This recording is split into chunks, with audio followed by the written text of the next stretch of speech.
Hello and welcome to the CNA Instructor's Secret Cocktail. I'm Victoria Randall, I'm your pusher, and I am here to give you some tidbits on how to contract with a nursing home for your CNA school.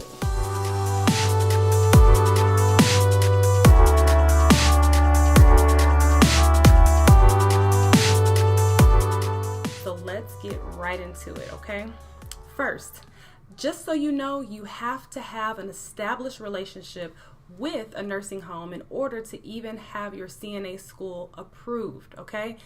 No clinical site, no graduating CNAs, meaning your program will not be approved. They can't open a program that they can't prove that the people can graduate from. So you have to have a clinical site for your students. You have to have a contract, okay? So some things that you may not know is that the state does not provide you with information on how to write your contract. So you're gonna have to write the contract on your own, okay? You're not a lawyer, I'm not a lawyer, but I can help you determine the different things that need to go into that document. And if you want to or feel the need to, by all means, you can definitely consult a lawyer, but the state will help you determine some of those specific elements that need to be in that contract. So let's think about that. Let me give you some examples, okay? So some states may say in order for you to have a contractual agreement, it needs to at least be for 2 years.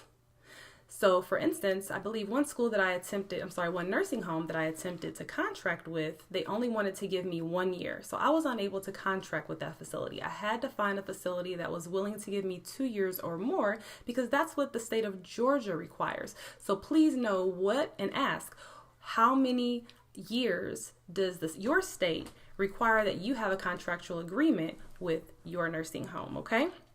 Another element that you need to be aware of is how many students will the facility actually let you bring in. All right, so my facility said 7 students at a time, that's it. But the state said I can have up to 14 students in class. So what does that mean? That means I had to break up my clinical rotations, okay? Some students could go on this day, some students can go on that day, right? So find out and know how many students per instructor your clinical site, the nursing home rather, will allow you to have, okay? And this information is pertinent because you need to put it in your clinical contract, all right? Another thing you need to think about is days and hours. So for instance, my nursing home would not allow us to be there on the weekends because there was no type of leadership there. They only wanted us there when leadership was there. So make sure that you put in your contract and you find out from them and negotiate with them what are reasonable times, days, and hours. Most schools, nursing homes say that you cannot be there at night. I think the state also says that you can't be there at night. It has to be during actual days or in the evening. So make sure that you determine that information and put it in your contract.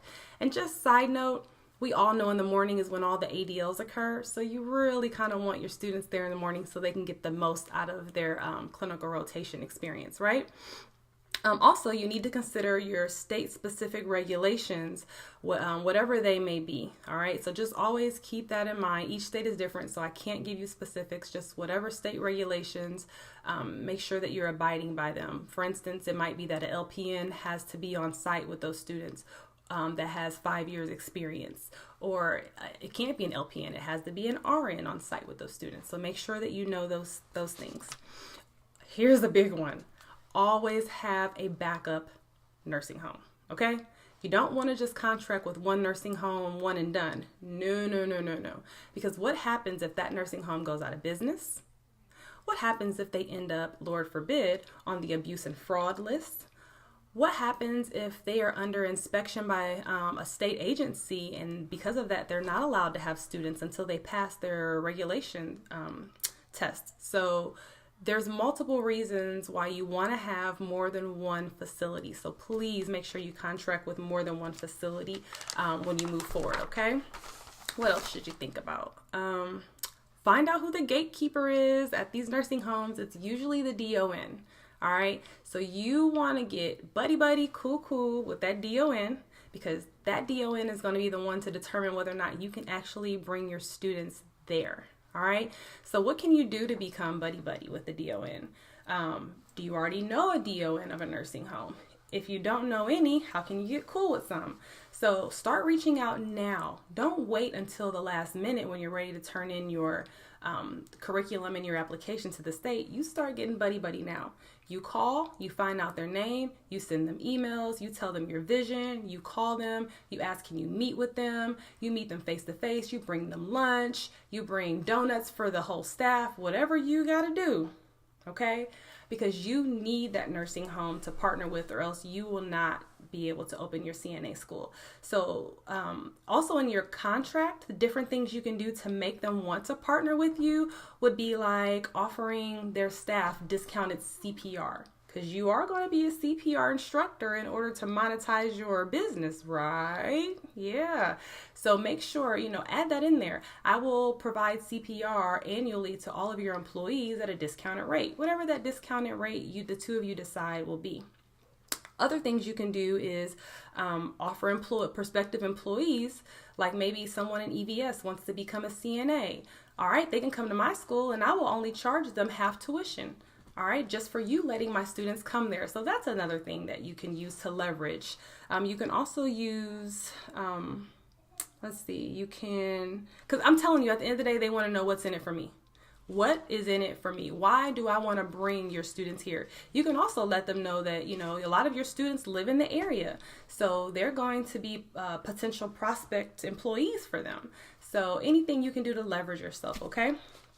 Find out if the nursing home allows people with a criminal past to be in their facility, because some facilities will allow them, but it depends on the offense. So make sure that you have that in your guidelines and your contract to know, okay, these are the types of felonies or misdemeanors or whatever they're willing to accept. That way you're not breaching the contract by bringing in someone that they would never want in their facility, okay? Make sure you guys talk about that. Also insurance. They're going to want to know that you have insurance. You want to have professional liability insurance as a CNA school. You got to have it. And they're going to want you to show them proof that you have it. So make sure that you have that document in hand. You want all your ducks in a row. You don't want them asking you a question and you're sitting there looking like a deer in the headlights, okay? You want to be on your P's and Q's. So I'm telling you the things you need to be considering before you even approach that DON, okay? If there's any other questions you can think about, specific to the actual contract, please leave me a message down in the comment section. Let me know and I'll be happy to answer those questions. I do a seminar, and I will have a seminar here in the state of Georgia in October. So in that seminar, I outline and I help you think about and draft your contract for your nursing home. So if there's any way I can help you with that, if you want to do a virtual session with me or anything like that, let me know. Drop me a message down in the description, send me an email. In the description box, you will see a link so that you can add yourself and subscribe to my emails. Definitely hit that subscribe button and subscribe to my videos, that red button right there, so that you can get more powerful freebie information like this in the future, okay? So thank you so much for tuning in. I am Victoria Randall. I am your pusher, and thank you so much for watching the CNA Instructor's Secret Cocktail.